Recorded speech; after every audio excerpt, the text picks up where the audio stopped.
নমস্কার এবং ধন্যবাদ আপনাদের চ্যানেলকে এবং আপনাদের চ্যানেলের মাধ্যমে সমগ্র ত্রিপুরাবাসীকে আমি আমন্ত্রণ জানাচ্ছি আমার পুজো মণ্ডপে আসুন এবং পুজোর আনন্দ উপভোগ করুন। এবার আমাদের পুজোর বিশেষ আকর্ষণ হচ্ছে আমাদের জাটুলি শিব মন্দির, যেটা হিমাচল প্রদেশে অবস্থিত এবং এশিয়ার সর্বোচ্চ শিব মন্দির।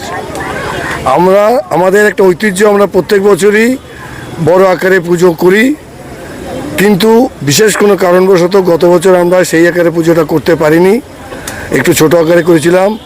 এই বছর আমাদের পুরো এলাকাবাসী, আমাদের সদস্যরা সব ঝাঁপিয়ে পড়েছে যে পুজোটা একটু বড় আকারে করার জন্য, ঐতিহ্যটা বজায় রাখার জন্য। কতটুকু করতে পেরেছি এটা নির্ধারণ করবে আমার দর্শনার্থীরা, আপনারা। তবে যথাসম্ভব চেষ্টা করেছি আপনাদের আনন্দ উপভোগ দেওয়ার জন্য, পুজোটা একটু বড় করার জন্য।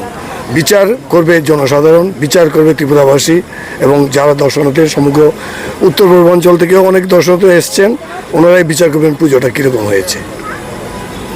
না, বাজেট তো এরকম কোনো নির্ধারিত নেই আমাদের, কারণ কিছু বিশেষ কারণবশত গত বছর যেহেতু করতে পারিনি, এবছর সমগ্র এলাকাবাসী এবং আমাদের 700+ আমাদের সদস্যর মধ্যে আছে আমাদের অনেক কন্ট্রাক্টার্স আছে, আমাদের বিভিন্ন প্রফেশনাল লোকরা আছে। ওরা এক প্রকার ঝাঁপিয়ে পড়েছিল, যে যেরকম পারে কন্ট্রিবিউশন করেছে, উইলিংলি কন্ট্রিবিউশন, এবং আমাদের চাঁদার কোনো ইয়ে নেই, ফোর্সফুলি কিছু হয় না। যে যেরকম, কেউ 50 টাকা পারবে, কেউ 100 টাকা পারবে, কেউ 200 টাকা পারবে, ওদের উইলিংলি চাঁদা ডোনেট করছে। তবে এতটুকুই যে গত বছর থেকে এবছর বেশি দিচ্ছে, উইলিংলি দিচ্ছে, যাতে এবারে পুজোটা একটু বড় আকারে আমি করতে পারি। আমরা সারা বছরই সামাজিক কাজ করে থাকি। পুজোর আগেও আমরা ব্লাড ডোনেশন করেছি, যেটাতে প্রায় 75 ইউনিটের উপরে, সেদিনকে ব্লাড ডোনেশন করেছি। সেদিন থেকেই আমাদের পুজোটা মানে উদ্ঘাটন হল।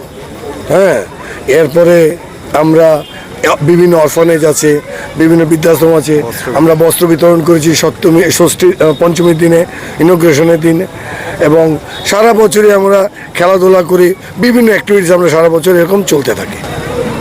আরও 2 দিন পুজো আছে, পুজো তো 2-3 দিন আরও আছে। অনেক দর্শনার্থী আসছেন, প্রচুর দর্শনার্থী এসছেন পঞ্চমীতে, ষষ্ঠীতে, সপ্তমীতে, আজকেও প্রচুর আসবে। আশা করি প্রচুর, এবার আমরা রেকর্ড ব্রেক করব।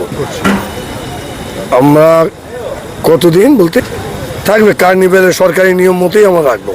সরকার যতদিন রাখতে বলবে আমরা ততদিনই রাখবো। আমি চন্দন চক্রবর্তী, এই ক্লাবের সম্পাদক।